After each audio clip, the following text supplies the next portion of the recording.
आम्रपाली बौद्ध काल में वैशाली के वृजिसंग की इतिहास प्रसिद्ध लिच्छवी राज नृत्यांगना थी।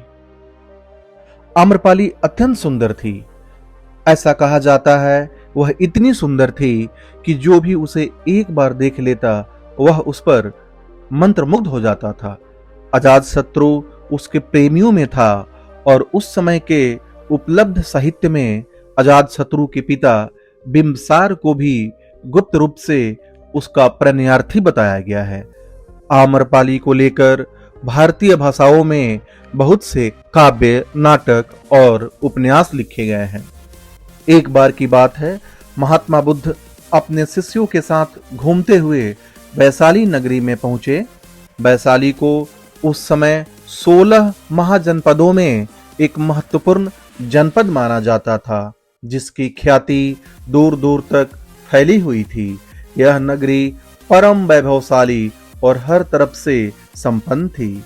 भगवान बुद्ध के आने की बात पूरे नगर में फैलते देर न लगी, जिसे जब पता चलता वह तब भी उनसे मिलने पहुंच जाता और उनके उपदेश सुनकर खुद को परम भाग्यशाली समझता।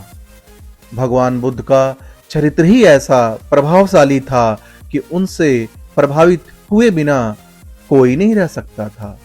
उस नगर की गणिका और राज नर्तकी आम्रपाली भी बुद्ध से मिलने की इच्छुक थी। वह खुद महात्मा बुद्ध के पास चलकर आई और उन्हें अपने घर भोजन के लिए आमंत्रित किया। उसने इतने सरल और प्रेम भाव से बुद्ध से विनती की कि बुद्ध मना नहीं कर सके। जब यह बात उनके शिष्यों को पता चला कि महात्मा बुद्ध ने एक गणिका का आमंत्रण स्वीकार किया है, तो सबने इसका विरोध किया। भगवान बुद्ध ने बड़ी सरलता से अपने शिष्यों से कहा, मैंने तो उसकी प्रेम भावना को देखी।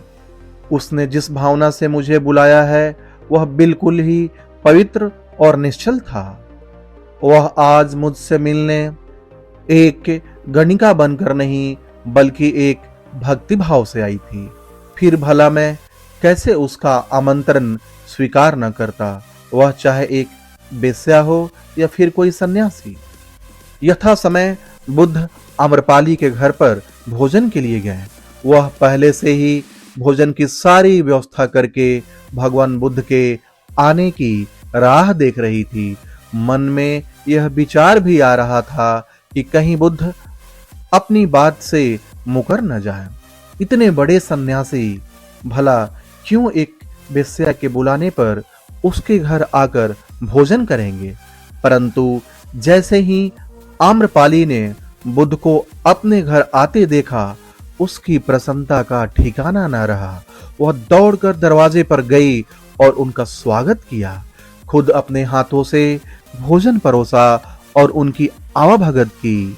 भगवान बुद्ध के शिष्यों ने जो उनके साथ आए थे, जब एक वेश्या को, जिसके कदमों में खुद सम्राट बिंबसार से लेकर अजातशत्रु झुकते थे, पूरी वैशाली जिसके एक झलक पाने के लिए तरसती थी, उसे एक सन्यासी के लिए ऐसा व्यवहार करते देख बुद्ध के शिष्यों के मन में अपने गुरु के लिए सम्मान और ज्यादा बढ़ गया।